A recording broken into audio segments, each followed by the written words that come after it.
Welcome to Ngozi Technology YouTube channel.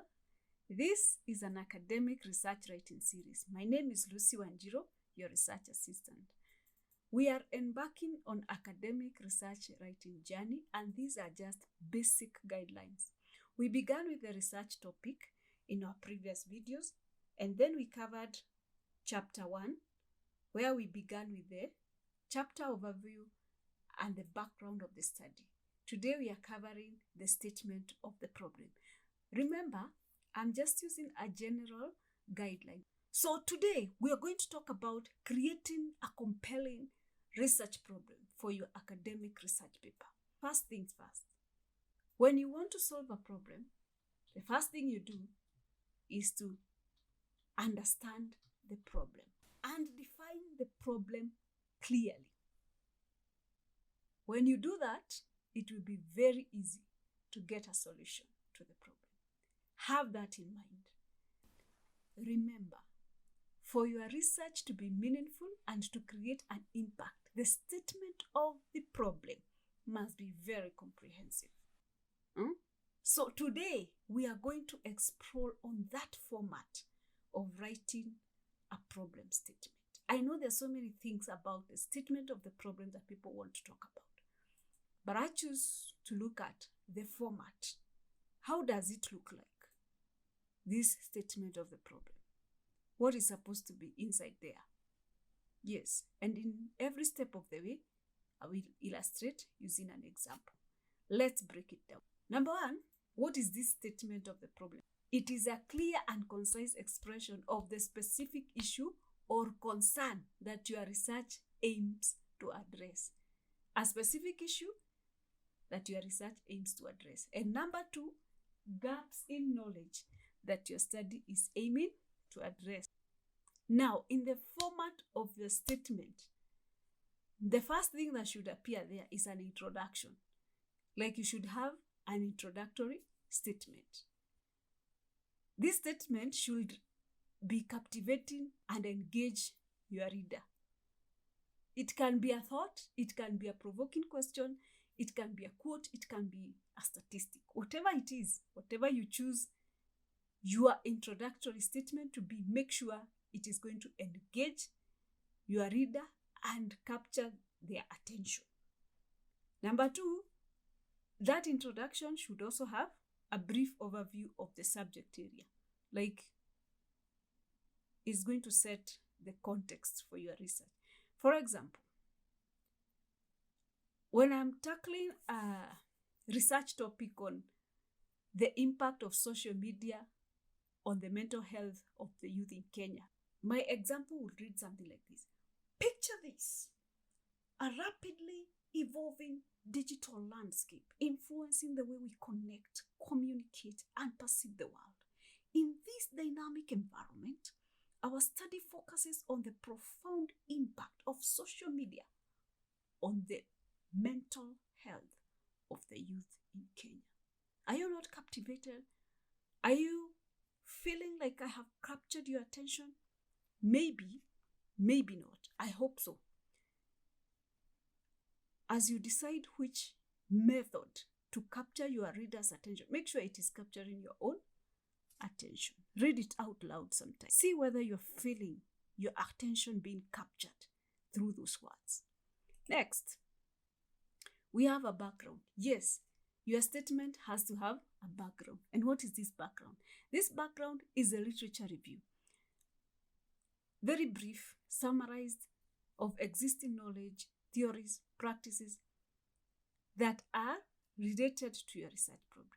This is just a way of showing us how your research fits in the broader subject area. An example reads something like this. A review of literature reveals a growing concern globally about the mental health implications of excessive social media use, particularly among young population. Studies from various countries have reported associations between prolonged social media engagement and increased level of stress, anxiety, and depression. Remember to put a citation. You must cite your work. Next, problem statement. Yeah, a problem statement should have a problem statement. this is the heartbeat. Now, where you state the problem clearly, like you talk about that particular problem in this area. How do you do that?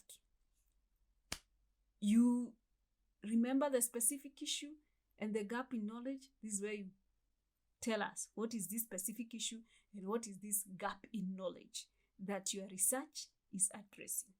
Then you give us the boundaries, because your research is not going to cover everything.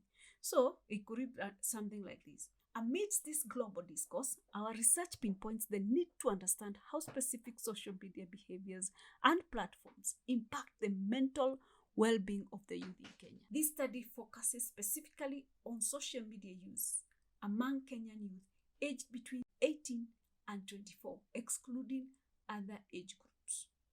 So you have given us the exact problem: social media behaviors and platforms and their impact to the mental well-being of the youth in Kenya. Again, you have specifically defined the boundaries of age, that is between 18 and 24. So you've included 18 and 24 and excluded any other age groups. Next, the significance. What is the significance?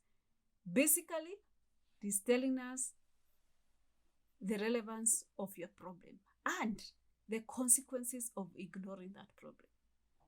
Okay? An example reads something like this.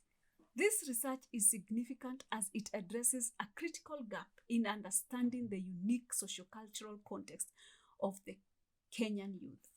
Ignoring the mental health implications of social media could lead to increased rates of depression, stress, and anxiety, negatively affecting the academic performance and overall quality of life. So, you are telling us the relevance. Why is it relevant? Because it is addressing a critical gap in understanding the unique sociocultural context. And then you're also telling us if we ignore this problem, we'll have more youths who have depression, stress, and anxiety, and their academic performance will drop, and also their quality of life. Purpose of the study. Your statement should have purpose, and this purpose should have the goals and objectives of your research. Remember not to have objectives which are outside your research program. This purpose, it just gives a deeper understanding of your research problem. To some extent, it could give a solution. What is your study aiming to achieve? For example, our study aims to explore the nuanced ways in which social media behaviors and platform choices influence the mental outcomes of Kenyan youth, with the purpose of informing targeted interventions and support strategies. So you have a purpose. Number one, you are aiming to explore the ways in which social media behaviors and platforms influence mental health outcomes. And number two, after you have explored, you give us information to help the targeted interventions and also to help in the support strategies. So this is kind of explaining what your research is going to achieve after you're finished. The theoretical framework. Some people may choose to put it or not put it in. For me, I think it's very important to have a theoretical framework. It kind of gives your research depth and context. Theories have a way of showing people that you actually went to school and you learned something. So these ones are just for depth and context. And you're not like writing a whole theory. You're just telling us where you are drawing your research from. So this one would go something like this. Drawing from theories on media effects and psychological well-being, our study incorporates a theoretical framework to understand the underlying mechanisms influencing the relationship between social media use and mental health among Kenyan youth. So there, you have told us that you're going to use a theoretical framework which is going to be in the area of media effects and psychological well-being to help us have a deeper understanding. It shows that, hypothetically, that you went to class.